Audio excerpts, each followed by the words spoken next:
And like 80% of the time, it kind of works. 10% of the time, it totally works because you're lucky. All right. Rarely doesn't.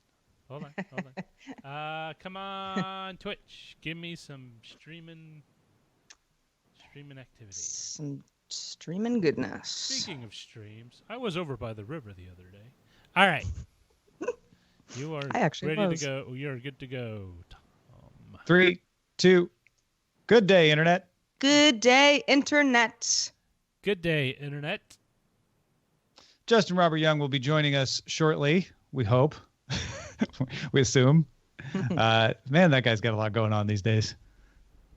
Well, the you know, presidential debate and impeachment, yeah. launching a new podcast. Well, when you're he's prolific man. When one of your sizable time is spent chewing the politic fat.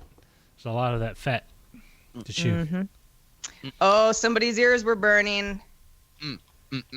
Sorry, guys. No problem. We were just saying. No, we were just talking about all the stuff you got going on. He'll be with us shortly, and then you appeared. And then boom. We just had to say it. Yeah. No, man. Yeah, yesterday was the first time in a while where I just like redlined, and I was just like, I don't know what the hell I'm doing. Why am I even doing any of this? This is so stupid. As I said on Twitter, welcome. That is you've joined us. I've definitely had those days myself. Yeah. They're outnumbered, but they definitely happen. Well, I mean, it took a lot. Like, very rarely do we have impeachment hearings and debates, and I've put this other project on my plate, so it's definitely unique. That's usually when it happens, when unanticipated things crop up, and you're like, "No, I filled my schedule. I didn't allow for anything new to happen, world." And it's always the little things too. Like yesterday, I was doing the show for my mom's because the power was supposed to be out here, even though they canceled the whole thing. But that's another gripe. But I packed up everything. I got there and I had missed one cable, so I'm like. Okay, I can't use the mic that I brought. I have to, we'll improvise, and it was fine. Mm-hmm. But, it's that you feel like I just felt so sorry for myself. God, forgot that one cable. I tried so hard. What is wrong with the world? Yeah, it was just really not a big deal, but I made it dramatic. I always used to do that when I was on the road with the Go Game, where I would decide that I would be like looking at the car, and I would know that there's like a personal bag that I'm like, I'm not going to drag my personal bag into this thing.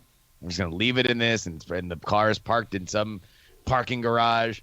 And then, like, sure enough, I'm always like, you know what? You're gonna need something in that bag at some point. It's something that you're not thinking of. And I'm like, all right, mental double check, everything I need checks out, nothing that I need. And then, sure enough, what happens? You need something. Yeah. I just had that one problem. Thing because you were in a hurry, and so you put it in the other bag. Yep. I have found there is a flavor to my thoughts. It's the only way I can think to put it. There's a musk. There's a musky scent to certain thoughts that I know to pay attention to. And my only guess is that there's a part of your brain, like this is scientific fact, there's a part of your brain that's constantly thinking about things without you being conscious of it. And I'm not talking about autonomic systems like your heartbeat or anything. I'm just like there's part of your brain that works on stuff, and we don't really know what it's doing, but it's doing something. My theory is it's processing things like that, and then it just pops up a thought of like, you probably want to take those headphones with you, and your conscious mind is like, why would I take those headphones with me? Like that's dumb. But I've learned to pay attention to that. Like, wait, why am I thinking that? Like, I don't normally think that. Yeah. And then I'll take them and something will happen and I'll be like, oh, well, I'm glad I have the headphones or whatever it is. Right. Well, that's what we call foresight. Or planning for the worst. I used to carry Patrick Norton kind of rubbed off on me. I used to carry a big bag of just cables and loose ends and things that generally 90% of the time when I was out in the field I wouldn't use. But the one time I had to dig through to grab something, I was glad I lugged it along. I feel like that's different. That's brute forcing this, right? By like, you know what? I'm just going to have everything with me all the time.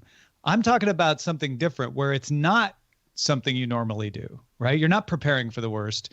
There's just suddenly an inkling of like, somehow you're like, those I should do that. Maybe I should. Because what you're talking about, Roger, I also do, which is like, you know what? I don't want to be caught without something. So let me just make sure I, got all the things I think I might need.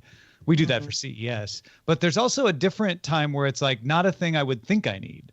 And yet I'm suddenly thinking about it. And I've started to recognize like, you're thinking about it for a reason. So grab it. Yeah, right. I've never had that. I've always been very conscientious. Everything I bring for a reason. What are you trying to say? Yeah, what kind of humble brag is that? It's not. I'm not being humble at all. Unlike you, Justin. Tom. Listen, I think about stuff, guys. Okay.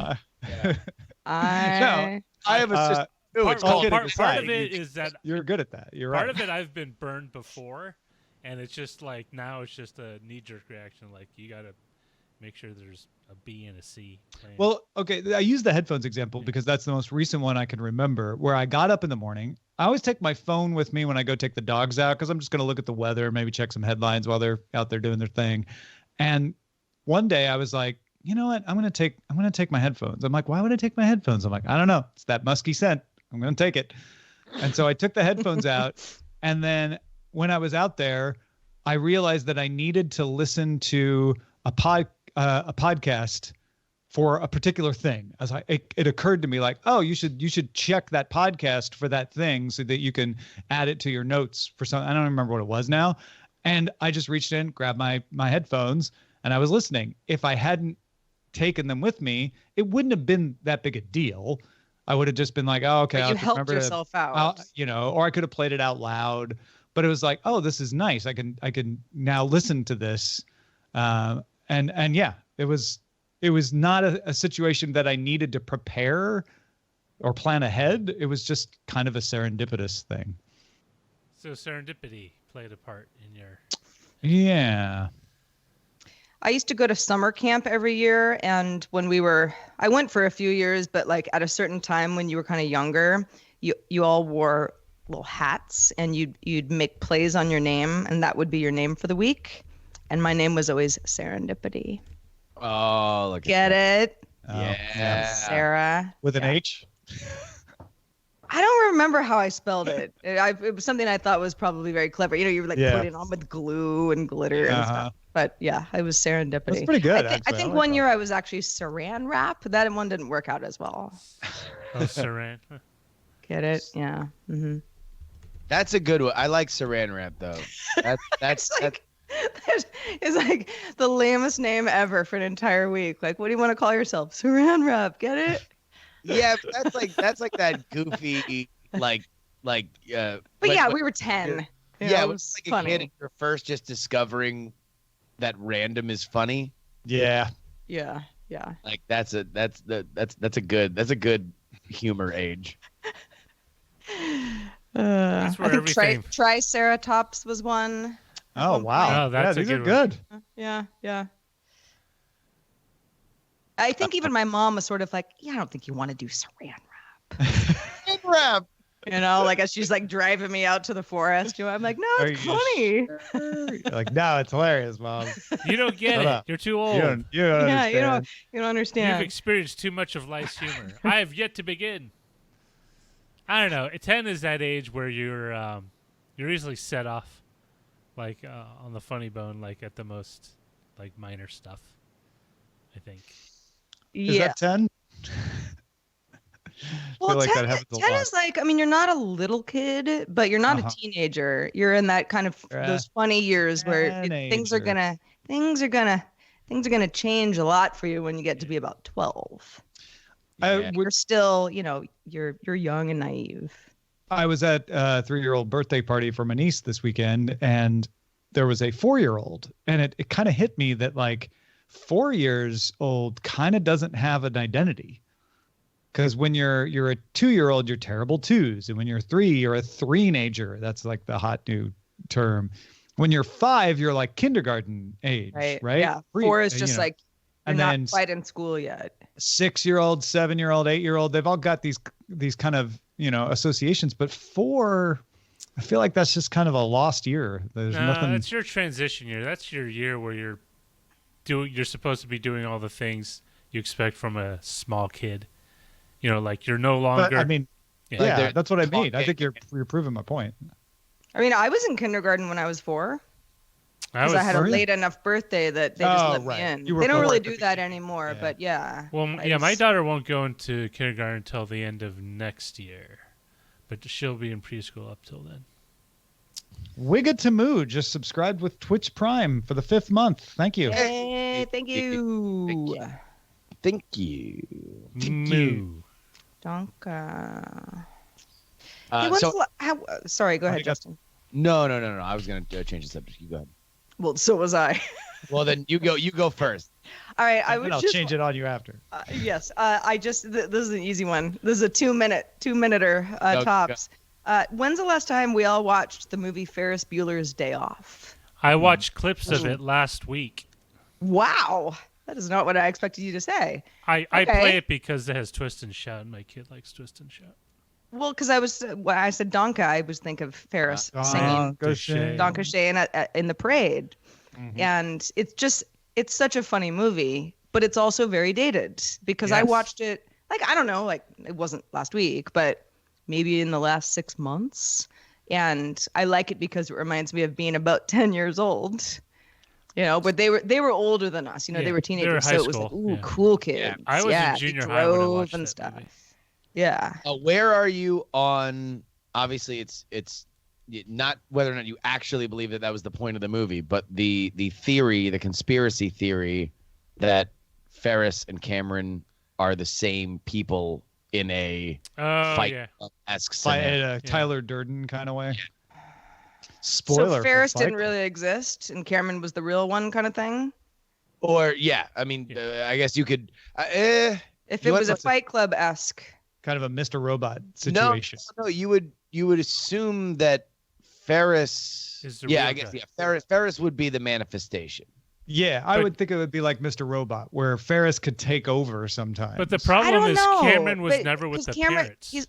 He's also not really the narrator. It's definitely Ferris. Ferris is the main character. Yeah, this is the thing. I can imagine. I can believe that Cameron and who is the girlfriend? Sloan were. No.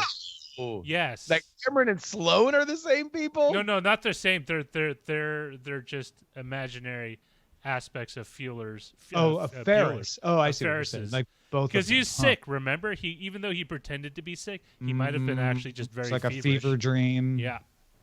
Yeah. Well, I don't know. Sloan ought to be the name Generation X, not Karen. Sloan Peterson. Okay, Sloan. This is Mr. Peterson. It's just a great movie. It's so funny. I was 16 when that movie came out. I was 11. Yeah, okay, so I was about 10. 11. I was 11. Yeah. I was them.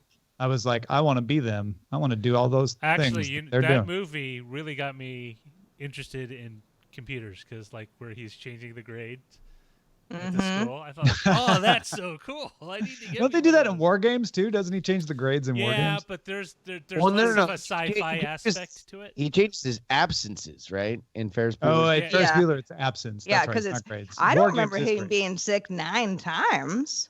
9 times, and then he watches it go down to 0. The Sausage King of Chicago. Abe Froman. Yeah. Yeah, and because the sister was, she was salty about everything.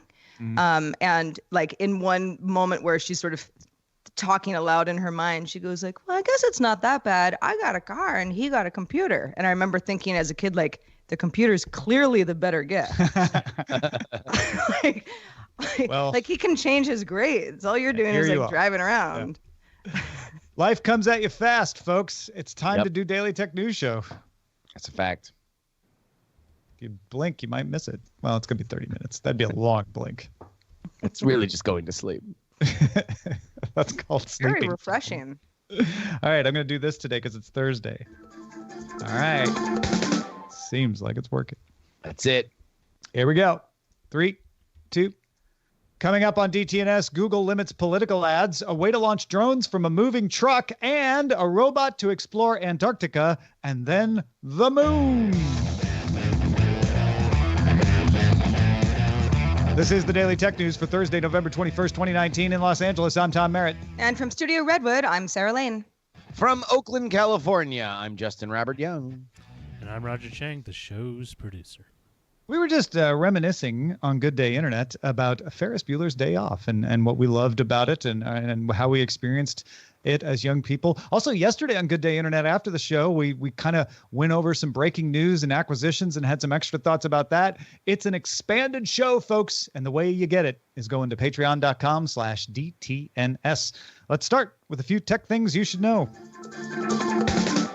Microsoft announced that its forthcoming $250 Surface earbuds won't ship until spring of 2020 and didn't provide a specific date. Now, the company's original plan was to have at least the white version of the headphones shipping by holiday season, with the gray model perhaps coming later. Surface hardware chief Panos Panay tweeted that the delay is due to some software tweaks. One would assume probably some manufacturing delays as well. Google began rolling out updates to G Suite to add in AI features. Google Docs adds AI grammar checker and smarter spell checking, with spelling autocorrect coming soon. Google Calendar will now use Google Assistant to read out appointments, as well as create, reschedule, and delete appointments by voice. And Google also announced a beta for the Smart Compose in G Suite, which will add suggested text to complete sentences. That is already, of course, in use in Gmail. Google announced it will now pay up to $1.5 million for hacks of its Pixel line of Android phones. Specifically, Google said in a blog post it'll pay $1 million for a full chain remote code execution exploit with persistence, which compromises the Titan M secure element on Pixel devices. And how do we get to 1.5 million? Google will also pay $500,000 for exploits that exfiltrate data out of a Pixel or bypass its lock screen. So if you do both of those, you get $1.5 million. Google will offer a 50% bonus to any of its rewards if the exploit works on a specific developer preview version of Android. So all of that trying to get on top of these bugs before the bad hackers do, the attackers. Valve announced details about its virtual reality game Half-Life Alyx. Players will play as Alyx and use gravity gloves to grab things otherwise out of reach. The game is set between Half-Life and Half-Life 2, but Valve recommends players should play all the way through Half-Life 2, Episode 2. Half-Life Alyx arrives in March of 2020 for $60, or it's free for owners of Valve's Index VR headset. And Alphabet's Loon has signed a commercial agreement with Telefonica-owned Internet para Todos to provide internet connectivity to about 200,000 people in the remote parts of the Amazon rainforest in the Loreto region of Peru, starting in 2020. This will be the balloon-based internet provider's first commercial deployment over a sustained period. Loon worked with Telefonica to provide emergency internet in Peru after an earthquake back in May. Loon also has commercial contracts with Telcom Kenya and a Canadian company called Telecast for coordination with low Earth orbit satellites. All right, Google Duplex. Justin, what's new? Well, I'd be glad to tell you, Tom. Google officially launched Google Duplex as Google Assistant in Chrome with the ability to help purchase movie tickets. You can start by asking Assistant on Android for movie showtimes or search from the Google app. You'll then get a list of ticket providers with Google, quote, buy tickets button next to each. Tapping that button brings up the provider's interface, but also with a Google Assistant window over top where users input as many tickets as they need, as well as other details, providing a consistent experience across apps. Users can dismiss the Assistant window at any time and directly interact with the ticketing apps. At launch, more than 70 theater chains and ticketing companies are supported, including AMC, Fandango, MJR Theaters, and MovieTickets.com in the U.S.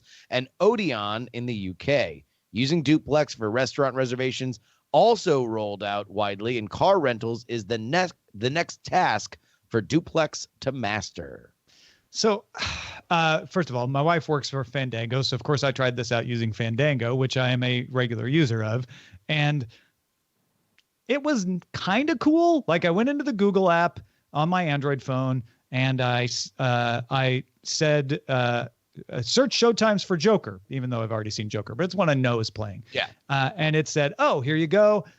Joker is playing at the following places, and you can buy tickets from these services. And it showed me movie tickets, Fandango, and I think one other. And it had little buy tickets thing, like you said. I tap on that. It just opened the Fandango website. And then asked me, how many tickets do you want? I'm like, 2.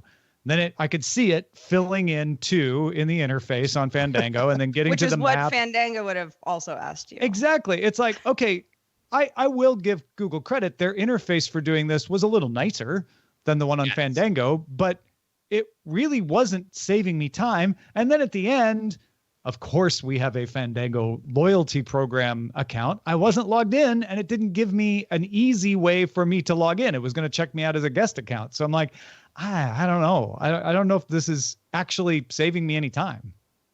Spoiler alert, it's not. And it's kind of well, I mean, look, it could, if they could find different ways that they can enter into your experience with the phone before you would want to go to an app or during an experience where it's perfect, then yes, that's where having the OS side shepherd helps. But this is kind of a new trend where it's the same philosophy that Apple has with their Apple TV thing, that you don't need to go into these apps. Look, we can aggregate and have a smart way where you can know throughout many apps how to deal with this kind of stuff.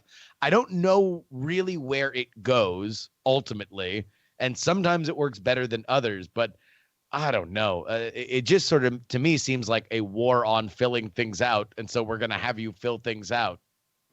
Well, it especially because you can dump yourself out at any time. You're really just going through the steps that the website would have you go through, or the mobile site would have you go through anyway. Movie tickets seems like a good place to start. Car rentals, okay, then that gets a little bit more interesting, right? Car rental sites, not necessarily known for having a streamlined experience when you're trying to get something that's a good price. So if you like the Google Duplex interface, and Tom said, it was kind of a little bit nicer than what it would have been otherwise, and you just know as more services are added down the road that it's always going to kind of act the same way, I can see where this becomes a really good tool. It's just there aren't enough partners at this point.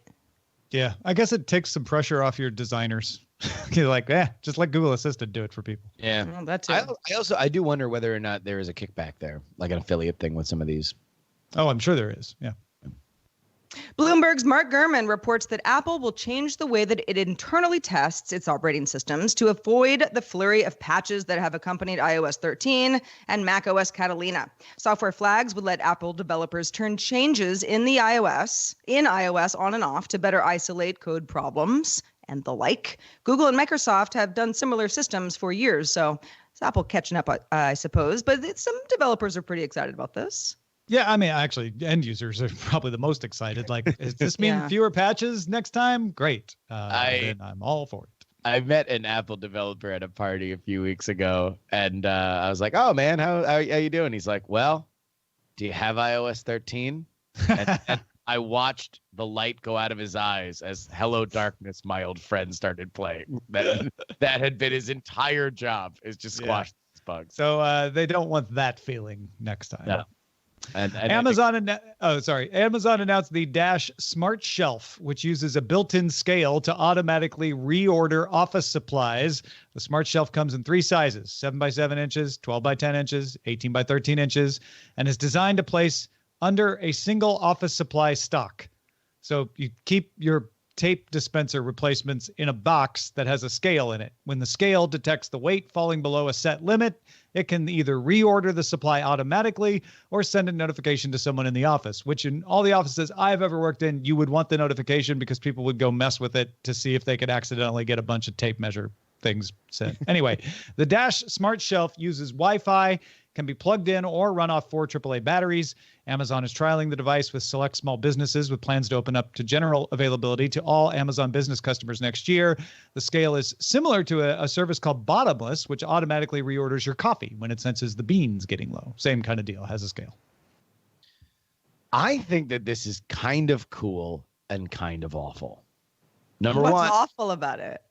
Because it might as well be the snitch shelf when it comes to, I mean, look, we've all been at an office, right? Where next thing you know, you're like, well, look, I could buy my own tape, or I could just take as a perk of working here, maybe a little tape, some pens, a little whiteout, maybe like, you take that home. That's a little gift. Next thing you know, old snitch shelf over here is just letting everybody know. Hey, I'm light. Yeah, exactly. No, this is a great allegory for data collection, right? The point is to just tell when you're low on tape, but the data could tell you exactly when each roll of tape was taken. Exactly. So the cool thing I think here is that, look, if you are in a busy office that relies on key supplies, this gives you another tool to do it. But Tom, you were a little dismissive of the smart shelf. I mean, I don't know. It's just a scale. I mean, I'm not saying it's wrong. It's probably super helpful, but there's all kinds of ways it can go wrong, especially if you're using batteries. As Gardner VN pointed out in the chat room, does it order its own batteries? Would the batteries run low? Then you got something. Yeah. I don't know. I don't know. When you mentioned bottomless and reordering coffee when the beans get low, I was like, well, I mean, I'm not running a coffee shop or anything, but that's actually something that I deal with in my household all the time. So I can see where this works with certain products really well, whether it's food or paper for the printer or that sort of thing. But I can't think of anybody really who's like, we've been clamoring for this product this whole time. It's perfectly fine. It's a great thing. And I can see in certain office situations that this will be very helpful. I see people making a huge deal out of it today as Amazon moving Dash to business. I'm like, this is the kind of innovation that shouldn't get as much attention as maybe. I will say this, before the office managers start emailing this podcast and letting you know that their entire job is counting up these tape refills, and it will be a lot easier if they can just do it from their phone. Yeah, as long as this is accurate. That's where you go. You go. Yes, if the technology works. And now he's just no. I mean, if people don't mess with it, right? People don't go like take stuff out, put stuff back in, make it reorder automatically, etc. All right. Who knew this would tear the podcast apart?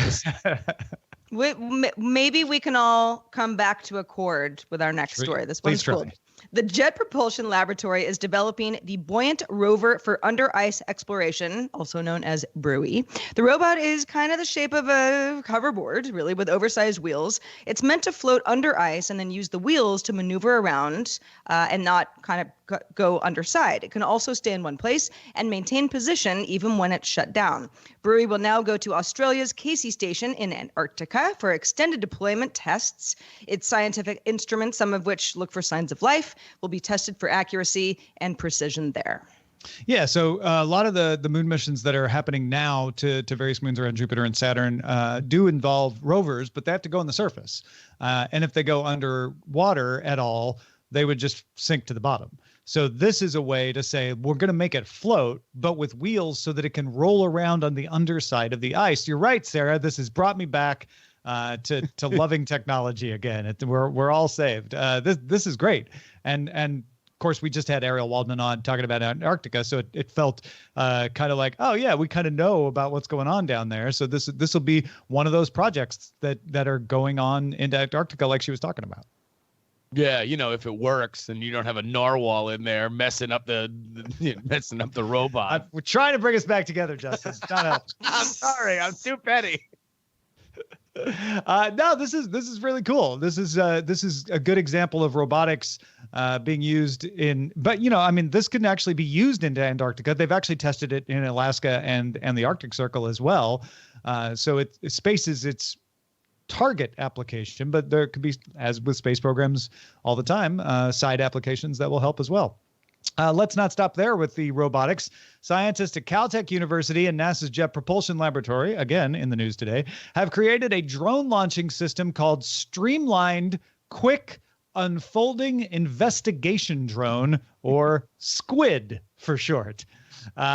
That's a backronym if I ever saw one. Mm-hmm. The quadcopter folds up roughly into the shape of a U.S. football that's 27 centimeters long and weighs 530 grams. I imagine the people at the JPL would say, no, it's supposed to be the shape of a squid head. That's why we called it SQUID, but that's what it looked like to me. Has 4 spring-loaded rotor arms that will unfold into place in less than a tenth of a second after being launched. The system uses a modified pneumatic baseball pitching machine to fire the folded-up quadcopter at about 35 miles per hour.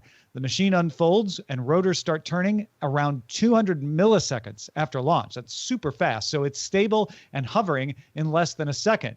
The system can also launch a quadcopter from a moving vehicle, with one demonstrating firing it from a truck going 50 miles per hour. The Squid designers will now work on larger prototypes and mission-specific versions for Mars and Titan. So there's a space application here, but there's also first responder applications for search and rescue. You can launch these things into places that maybe it would take too long to get to if you were launching it from the ground outside of the area. There's military applications as well. This is very interesting and very impressive that they're able to get that kind of stability out of this when it's being launched at such a high rate and unfolding all at the same time. Yeah, I think this is amazing. Just the idea that you can get something up and running like that fast, and especially with the moving base, right? Like shooting it out of a car, it's going 50 miles an hour. It's insane.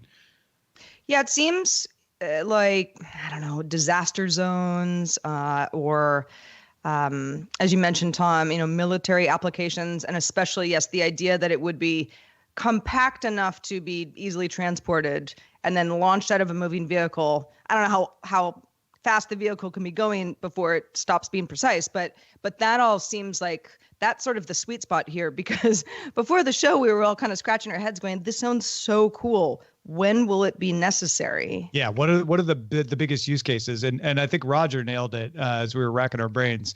Range and speed. So when it would take too long to get something there, let's say you just run out of battery by the time it got there, being able to launch it at 35 miles an hour, big advantage, because that speed can get you to a place faster and save that battery life. But I'm sure we're missing it. I'm sure there's other uses for this that somebody out there is saying this would solve a problem for me in the occupation or the industry that I work in. So let us know. Feedback@dailytechnewsshow.com. We want to hear from you if this solves a problem. There's all kinds of reasons why this won't solve a problem. That's kind of easy to do. But let us know if you're thinking this is going to solve a problem for you. If nothing else, being able to go on a space mission and be able to launch from a rover means the rover doesn't have to spend its limited energy getting the quadcopter over to a particular place.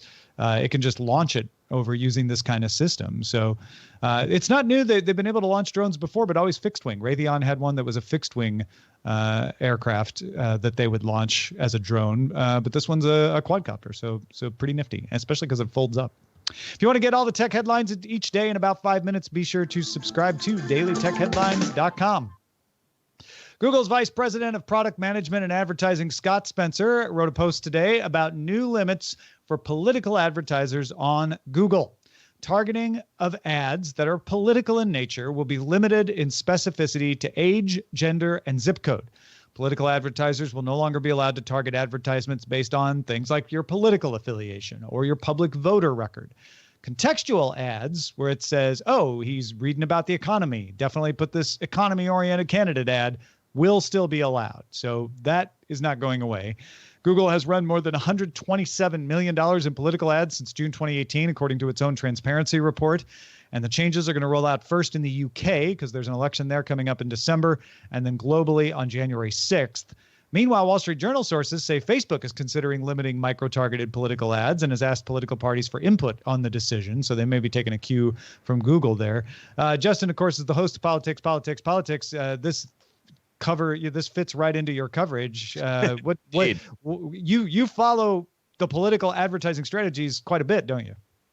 Oh, without a doubt. And by the way, it is not just us in the technological sphere. Understand that Donald Trump's 2020 campaign is going to be is being run by Brad Parscale. He was the Facebook operative for the 2016 campaign. So if you want to know how important digital advertising is, the current president decided to make that dude his entire campaign, or the big boss for his campaign.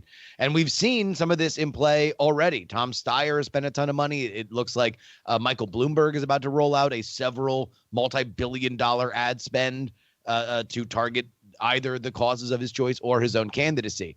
But here's where we get into the weeds. Beyond the philosophical question of why political ads need to be restricted with micro-targeting, aside from the fact that people are very upset about politics right now, why is this different than trying to sell you a mop? There's a philosophical thing there. And beyond that, I don't know if this really succeeds in doing anything but selling dumber ads from Google and Facebook to a market that is ravenous to buy them, therefore incentivizing these campaigns to buy more ads. Right, because if you're like, man, we can only target zip codes and we can't target political affiliation, so we're wasting a lot of money putting ads in front of people who hate us and disagree with us. I guess we'll have to run more ads to make sure we get in front of all the people that we could persuade. Yeah, or they find different ways to do it. Remember that micro-targeting is something that has existed since direct mail was a thing. The first real pioneers of this kind of stuff would buy magazine subscription lists. So if they knew that you were subscribing to Guns and Ammo and you were in a very important Iowa or Ohio district, then they're going to target you based on your zip code and the fact that you are already into this kind of thing by way of the magazine that you subscribe to. This is just the far more evolved version of it. And again, we kind of get into the two things: philosophical question, like I mentioned before, but then also there's the enforcement question of exactly how much are they really going to be able to make sure that these political ads are actually not using the highly micro-targeted tools that they are going to ban them from, and will political ads just fundamentally shift as they always have? When you couldn't spend all the money via a candidate, then they went to super PACs, and that's kind of the basis of the Citizens United question. Is this just the next step to political ads fundamentally looking and sounding different because they have to get around these restrictions for micro-targeting? Yeah, I would imagine so, right? Because every time there's a new requirement, you see a new weird behavior. I'm Justin Rubber Young, and I approve this message, yes, for instance. So I would look for that. The upside, if there is one here, would be, to Google's policy in particular, would be that you will now see ads that maybe you wouldn't have, which will allow you to then say, oh, I didn't realize that was going on. And that is a way of encouraging transparency. Like, one of the things that people fear is when everybody is just getting the ads that are meant for them, suddenly we don't realize what's going on with the other side, with the other candidates. And I'm not talking about ones you would vote for, but like people being aware and saying, well, hold on, let me, in my personal conversations, I can now be aware that that's a message that's being pushed out there. Maybe that has some upside because we all become a little more conversant with what the conversation is going on. But is that the point? I don't know. No, it's not the point. It's definitely not the point. And that's my one question. And I don't Google is allowed to do whatever they want. Facebook is allowed to do whatever they want with their platform. Although there is a little bit of an eye roll from me when it comes to like, oh, okay, well, we're going to hamper micro-targeting when micro-targeting is literally the point of your platform. It's why they have built these gigantic campuses that they currently reside in, is because they have the ability to micro-target. Ad sales power both of these companies. But why? Give me the philosophical reason why. Well, and it's because everybody knows that political advertising using this kind of technology, not just on the internet, but with this kind of data, is a weapon that can be used to win. And because of that, and because of ignorance about how it's used, part of that is just ignorance because people don't understand how it works. Part of it is ignorance because it's so new and nobody understands what the implications are and how and what it can do. People are afraid. And so they press companies to do something. And I'm not saying companies shouldn't do something even before the work is in to find out how this all works. But you see stuff like this, which is like, we don't know if this is really going to do anything, but at least, you won't have micro-targeting. You won't have something that is, we know, very effective. So if we can blunt the effectiveness of political ads in general, I guess that helps, ? I mean, and then we could say we did something. The only thing I would say to that is a lot of your listeners, like me, are old enough to remember the glowing pieces written about how Barack Obama was running the campaign of the future in 2008, doing exactly this. Knowing in glowing terms, we were talking about how the Obama campaign knew house by house who was going to support them and which the key houses would be. If they could flip this house on a neighborhood, then maybe the whole neighborhood would go. So I think that is, look, we have had a very tricky history with this kind of stuff.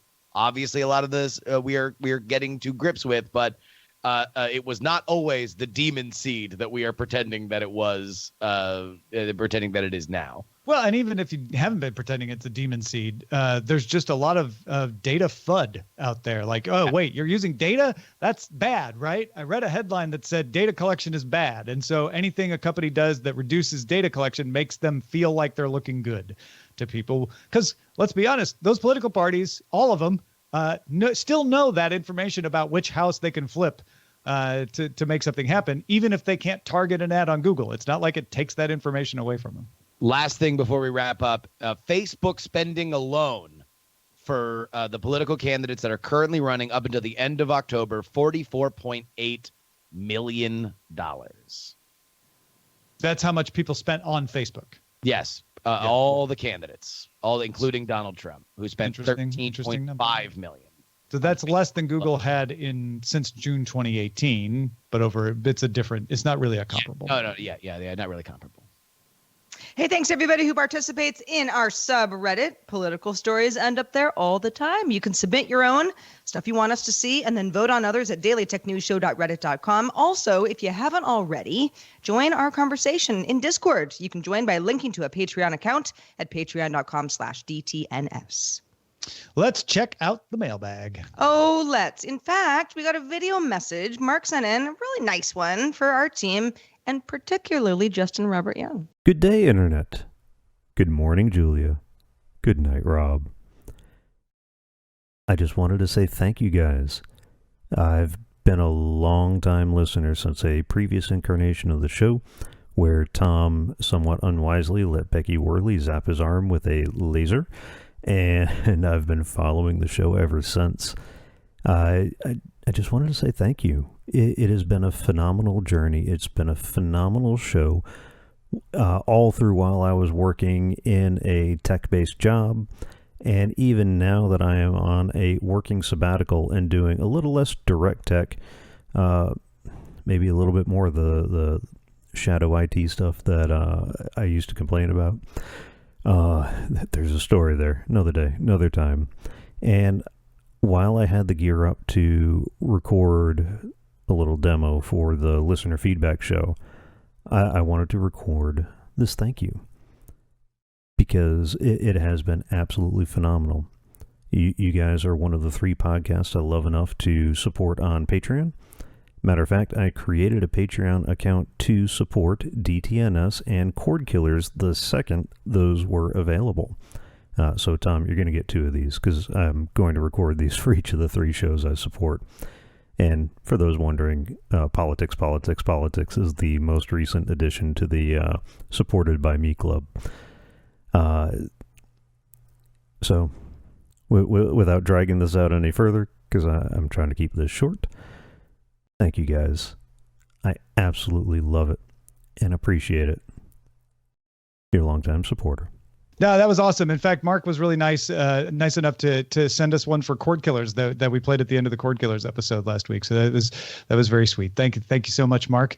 And let's give a shout out to the patrons at our Master and Grandmaster levels, including DeGracia A. Daniels, I should say, Tim Deputy, and Kevin S. Morgan. Also, thanks to Justin Robert Young, our PX3 mastermind. Justin, you mentioned before the show it's been a bit of a busy week for you. Indeed, it has. Obviously, we have the impeachment hearings that just wrapped up a few minutes ago, actually, and the debates. All of it is covered in the PX3s this week. We had one yesterday that primarily focused on the impeachment hearings, and then we will have another one tomorrow that not only will feature a little discussion about the fallout from the debates and where we can look forward from here, but also an interview about the history of Hollywood in politics. And we go all the way back, like the studio heads in the pre-talkie era, the ever fluctuating relationship between star power and the elected offices of America.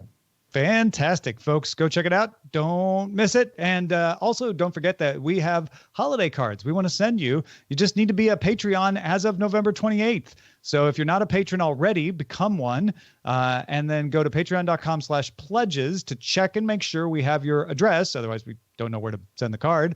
And then, yeah, in December, you'll get a holiday card with some Len Peralta art of Sarah and I imagining our most precious holiday wishes. That could be in your mailbox, patreon.com/DTNS. If you have feedback for us, whether it's written, video, an image, all of it, we love our feedback. Feedback at dailytechnewsshow.com is where to send those. We're also live Monday through Friday. That's 4:30 p.m. Eastern, 21:30 UTC. And you can find out more at dailytechnewsshow.com/that. Back tomorrow with Trisha Hirschberger and Len Peralta. Talk to you then. This show is part of the Frog Pants Network. Get more at frogpants.com. Diamond Club hopes you have enjoyed this program. All right. What do we call this show? dtns.showbot.tv is the place to go to look at the suggestions that have been given during the show. And I keep saying, like, and for those of you already listening, you know what it's called. Somebody pointed out that if you're not listening to DTNS and just GDI, I guess you wouldn't know what DTNS is called. So, haha, there you go. You got me. Google has me duplexed. Hello, darkness, my old friend. That's good. The snitch shelf is another good one. Yeah. Snitch shelf. Ooh, I like political ads. B in parentheses. Political ads, political bads. Oh, bads, yes. Projectile droning. That's descriptive. Tipping the scales for office supplies. That's pretty funny.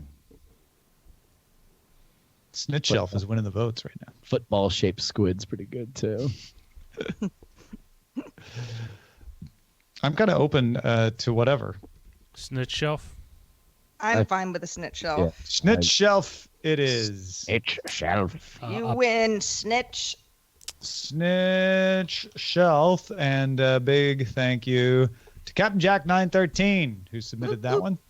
For GDI, we've got gdi.showbot.tv where you can go and find out just what people have submitted there.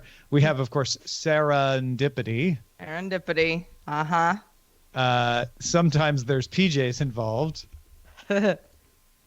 Tom's flavored thoughts. What? I don't get that one. Remember I said, like, I sometimes I'll have this thought that's a certain flavor. You're right. Musky. Mm-hmm. Yeah. Mm-hmm. You get that musky thought to pack the microphone. Then we have Name That Sarah. Does Bueller dream of Cameron and Sloan? Ooh, that's a pretty funny one. It would be Ferris, though, right? Does Ferris dream of Cameron and Sloan? Because that's all their first names. Keep it consistent. But I like it. I mean, and also the point of the Fight Club theory is that the parents that are, dumb and affable to Ferris that he's getting over on, and the abusive father of Cameron are the same. That's that he is. I mean, I've got to think about this a little bit more because I'm actually not familiar with this theory. But it seems, I mean, I understand the Fight Club analogy comparison. Yeah. But I don't know. I don't feel like Ferris and Cameron are the same person, and that Ferris actually lived in the woods with his mean dad. Well, it makes more sense if Cameron and Sloan are a fever dream, because then the abusive dad can be pushed away from Ferris directly. Like that's a bad man to this guy, but not. Why are you always hijacking the discussion of my crazy Ferris Bueller theory with your own Ferris Bueller theory? Sorry. You say that like Roger does this to you often. No, he's done it twice. twice. When's the last time we ever talked about Ferris Bueller? At this point, he is. It is 100% of the time that I. Every time we talk about Ferris Bueller, Roger will always hijack my theory. He's always got some other theory. It seems like something that like a bunch of stoners sat around one day and were like, you know, what would be really cool is if Ferris was like not even real. It is 100% just one of those things. But I am fascinated by it because the more I think about it, the more I like it. Because like it does. And it's also just a weird movie. You know, the movie is weird enough that you could be like, maybe there was a whole other meaning this whole time. Ferris is kind of an unbelievable character. Right. Which is the charm. Yes. But it lends itself well to all of these, like, what if it's not. Well, and like the sort of like the dean of students, you know, just being like just a miserable man who's like stalking Ferris. I mean, that's like so, and he's on the bus at the, you know, like the whole, I mean, it's very funny, but it's all very. It's very fever dream-esque. I have a theory that it's all just a movie and none of it actually happened. No, Tom, don't be weird. It is definitely a very funny Elmer Fudd kind of relationship that Ferris and the principal. And the principal. Right. Yeah. I'll get that wascally Ferris. Well, okay, so I guess this cements it that we will call GDI Does Ferris Dream of Cameron and Sloan? Yes, that's true. That seems appropriate. Has to be. And well done, BioCow, for submitting that one. Woot woot, BioCow. BioCow and Captain Jack 913 are the heroes of titling today. Whenever we say BioCow's name, I think of a bionic cow. But I realize now it could be lots of different kinds of cows. Sure. But I think of it as like this, like cool. I am BioCow, you know, like a bionic transformer. cow. Yeah. Milk me at your discretion. I don't know. I don't need milk. I am bionic. Actually, ships. I don't have any. Now think about it. To the question about the squid, ships. It would be perfect for ships because ships are in a state where they're constantly moving, right? Even if it's anchored, a boat will rock to either side or forward or back. It's very difficult maybe to get a bunch of these drones working off when the deck is pitching. You can just shoot them up. Mm-hmm. And it looks cool in the promo videos. I think that's the important part. Looking cool? Yeah. Looking cool. That's right. Yeah. We're going to have good particle pollution tomorrow and good ozone. I will bring up my ozone collector. So will DTNS be delayed at all, do you think? Or do you think it will be delayed able to... about 10 minutes. Okay. If you got your DTNS 10 minutes late, it's because we had to figure out how to put We had to fix Roger's boo-boo. What is happening? Because that's the second time now where you've played something and it's going out to Twitch, but I don't hear it. It should be going to you, but hold on. You guys hear Good this? Good morning, Julia. Good Yeah. night, Rob. Yep, I hear Yeah. it. Yeah. I haven't done anything different from when I was playing it before. I literally have touched nothing. That's very strange. That seems odd. I will have to investigate as soon as I'm done. But All right. Yeah, no worries. Yeah, because at first I was like, well, just let it go and then tell us when to jump back in. But then I realized, well, now it's not going to be on my recording, and it wasn't going to the Discord either, of course, because Discord feeds out of me. It's probably gremlins, devils, perhaps. Perhaps your computer is cursed. Yeah. Have you thought about did your computer run into a monkey paw recently? Good question. That's probably what happened. A lot of IT support doesn't ask that question, and could circumvent a lot of issues. I don't believe in monkey paws. Well, there you go. They're just desiccated remnants of a primate that was once alive. But what if it's enchanted by Tyson RJ asks, did you have yourself muted during the show? No. Well, he was. No, I had it before, but I muted myself. Yeah. Right before. Is it your muting that's causing the playback to be muted? I think no. I specifically checked. You just muted yourself and played it, and we heard it. Okay, yeah. Gotcha. All right, like you said, we'll figure it out later. So I will have to actually watch that video though. Right, because you didn't get to hear his shout out to PX3. No. But I will watch it. Mozilla wrote to Facebook to stop cross-site tracking. Oh. Sure, Facebook's going to get right on that. Yeah, I'm sure they will, because they jump whenever Facebook or whenever Mozilla tells them to do something. Oh, sure. Yeah, no. All right. Top of the priorities. So I did something today that I've been meaning to do, and I actually put it on my schedule because I wanted to carve out time for it. But with Raise the Dead coming out in the next 2 weeks, I took a page from our friend Brian Brushwood's playbook and decided to just write kind of like unapologetic fan emails to some of the podcasts that really inspired me along the way, and that I very much kind of used as models for Raise the Dead. So I wound up sending emails to Dan Carlin. Dan Carlin, period. No, I'm just kidding. No, I wrote him. What I wrote to him was that I didn't listen to Hardcore History for a very long time in the process of making Raise the Dead, because every time that I talked to people about what I wanted to do, the immediate reaction was, oh, like Hardcore History. And I was like, well, I have not listened to Hardcore History, so I didn't want to listen for a while because I didn't want to like be doing a Dan Carlin impression if it was a similar idea. And then I wound up breaking down and listening to it, and it helped me a lot. His reading and performance and research is just exemplary. It really is, yeah. But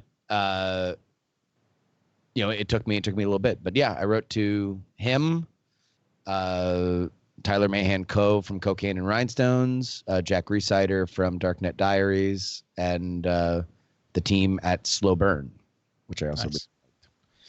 But yeah, it felt good. I'm so nervous with stuff like that. I always get so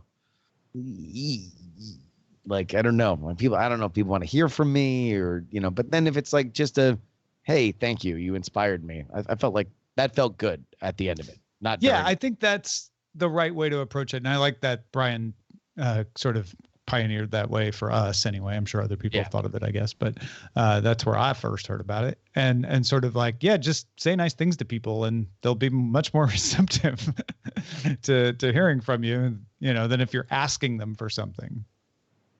Yeah. And that was the key, is I wanted to just say like, the idea was, I was trying to think of even what the subject of the email would be. And I settled on, thank you for inspiring me, because that gives me the in to say, all right, also here's what you inspired. And I'm not asking for a retweet or anything like that. Like I'm not pushing the project. I just want to let you know. And then hopefully also that like they like it and they're like, oh, cool. I'm glad that I inspired a cool thing. Unless in case I would prefer they never respond to me. I will say that if anyone ever sends me an email that says, hey, I did this thing, will you link to it? I'm very unlikely to do that for two reasons. One is I don't know who you are, right? I mean, if Justin sends it, of course I'll do it because I know who he is. But I'm talking about people I don't know. I'm like, I don't know who you are. So I don't know if this is legit or not. I don't know anything about it. I'm not trying to be mean. I can't honestly say I recommend it if I don't know what it is. And two is that I don't have time to evaluate it. If I've got a lot of things to do in my day, and that's low on my priority list of getting to and being like, okay, let me listen to this thing from a person I don't know. And again, not being mean. It's just I've got a lot of other stuff I got to. It's not unlike how we choose, news items, right? If it's from some publication and the news item is completely legitimate and maybe good information, but the publication doesn't have a good track record, you're kind of like, now I got to do some research, sort of figure out like, who is this? What are they all about? Have they made missteps in the past? Because now I'm kind of voicing my approval for the whole thing. And that's where I run into trouble as well, is it turns into something where I'm like, I've run out of time. It's not, for lack of a desire to help.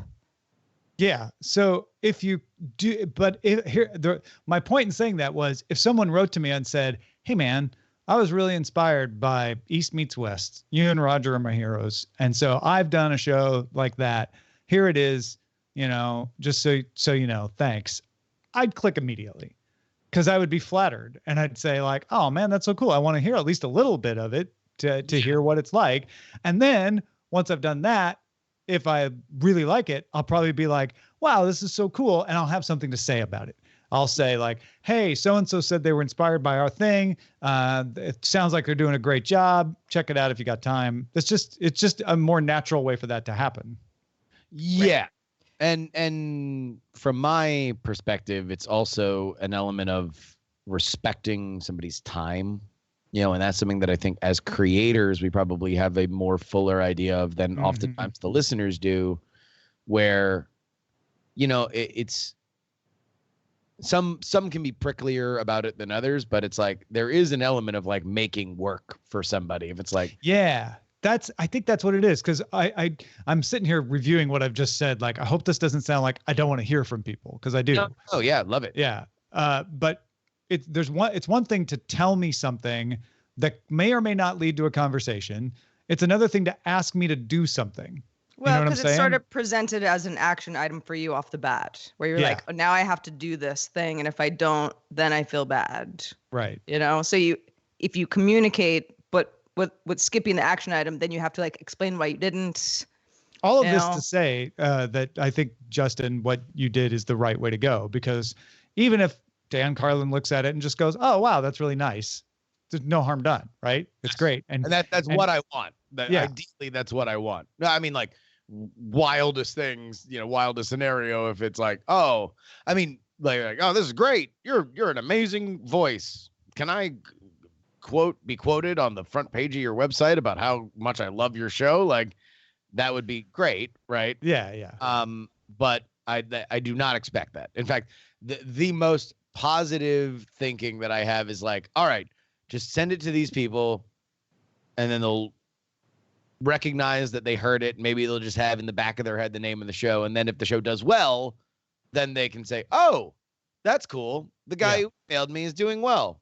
I like that. And they can feel good about themselves, which would make and that's not to say you shouldn't ask. Because I also give advice to like, hey, if you want to interview someone on your podcast, email them and ask them to be on your podcast, right? Like, I don't think those are conflicting pieces of advice necessarily, because one is like, well, my goal here is to get a person to appear on my show as a guest. Well, then you should just ask, because the worst thing that happen could say no. What your goal is to just thank people for it and not add to their day. Which I was happy to do. I was glad it. Peter D. Fisher said, and Tom identified a possible hacker vector. That's true. If say, like, hey, I made this great podcast because I was inspired by you. Click on this link, phishingsite.ru. Like, so all the normal rules apply as far as clicking on anything, right? I did send the trailer was an attachment. So I sent the trailer and the first episode. The trailer was an attachment. And I will say the only person to get back to me so far was Jack Resider of Darknet Diaries. So the hacker was not scared to click on the attachment, which was able to determine that it was a reasonable risk to click on your attachment. Yeah. Oh man, that's great. Well, that's great that he got back to you too. That's awesome. Yeah. No, he's a nice guy. I met him at DEF CON. Well, someday I'll meet people. You meet a lot of people. We'll meet a lot of people at CES. Okay, so actually, I'll do some on-show brainstorming. I want to do two things when I'm in Japan, that are work related. Most of the trip is probably going to be, just holiday stuff. But I want to do recordings that I will maybe I'll just make them Patreon only recordings about tech while traveling in Japan, whether it's things I see, whether it's things in my the gear that I'm using, So what do you guys think of that, first of all? Like a diary of the trip. I think it's great. Yeah. Yeah. I mean, all right. if you want to do it, and I by think you that all, sounds like a fun idea. I mean, not just Sarah and Justin, but also folks, chat, Discord. Go into the Discord. Tell me what you think about that. Yeah. Second. When are you going, by the way? The 19th through the 27th, I think, something like that. December? Of December, correct. The second thing is I am very bad at planning events. So I would be fine having a meetup in Japan. Yeah. But it's the 19th through the 29th. Okay. But I am not going to be very good at figuring out when that should be and where that should be. The way I had a meetup in Ireland was because Paolo was nice enough to like push me for, like, how about this time? How about this place? And then I could go publicize it. So if there is anyone in Tokyo or Osaka, because I'll be in Osaka for a couple of days too, that wants to like figure stuff out on the ground over there, feedback@dailytechnewsshow.com. Let us know, because I would be up for it. I just know myself. I won't get it done. I once met people at the TGI Fridays outside the Tokyo Dome.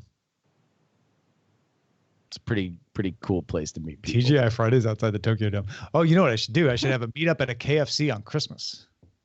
I mean, oh yeah, sure. And then you should have another meetup at Walmart on Black Friday.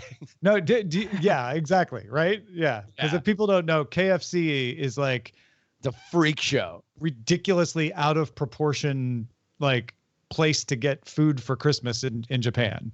So they sell the KFC boxes, which are unique each year and have things that just are not sold at American KFCs. So it'll come, it's like a massive amount of food. It's just gigantic. But they have like fried pork chops and just like random stuff in this huge thing. But yeah, I mean, the only thing about organizing a meetup from my experience in Japan a couple of years ago was that it is, number one, the kind of the go-to place for meetups in America would be like a bar or a restaurant. Right. And bars and restaurants are fundamentally kind of a little bit different in Japan.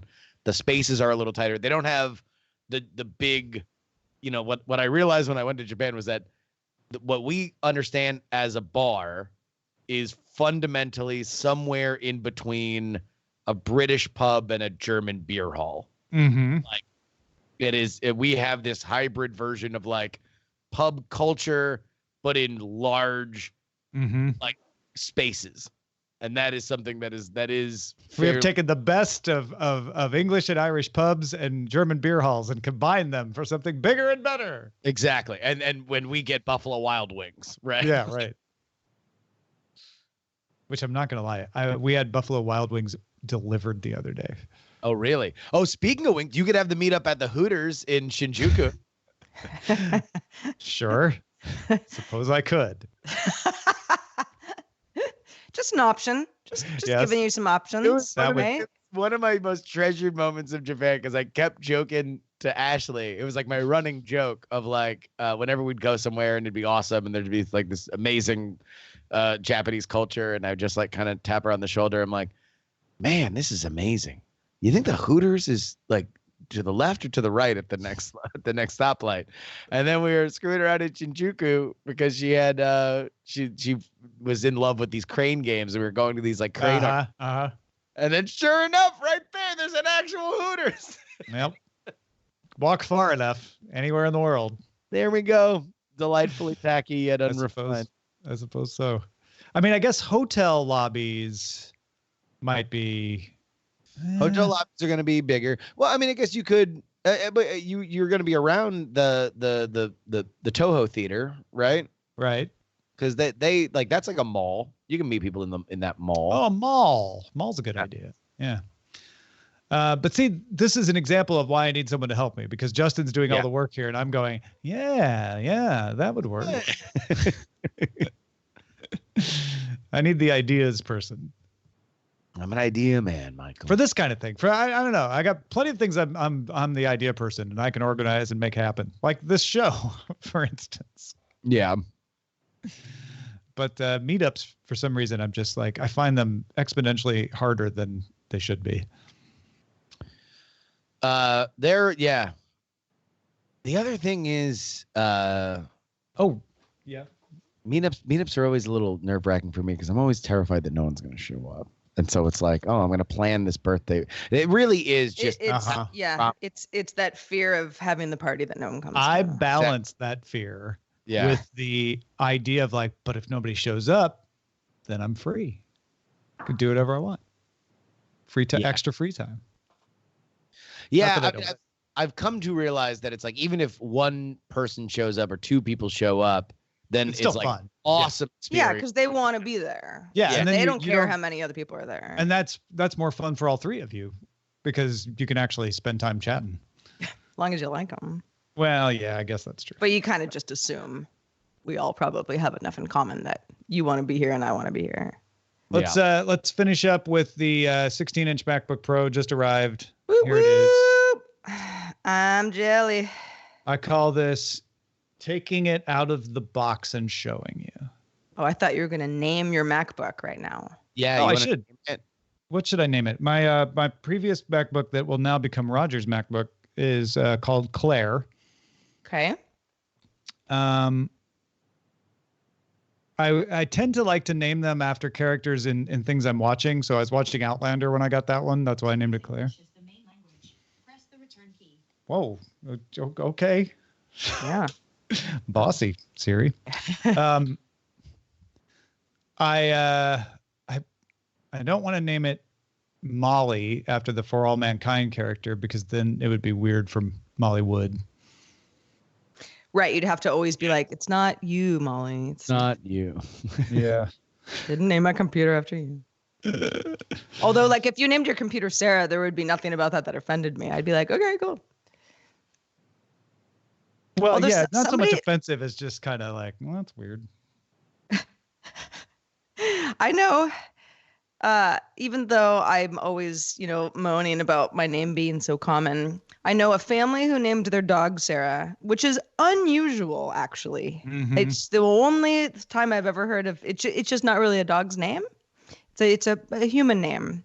And I was sort of like, like I was like low key, like, is that after me? Or did you just really like the name and it's just coincidental? But like you already knew me and it was just like, I always wondered and I just never asked. But it would have been okay if they were like, yeah, we like you. And so now our dog's name is also Sarah. Oh.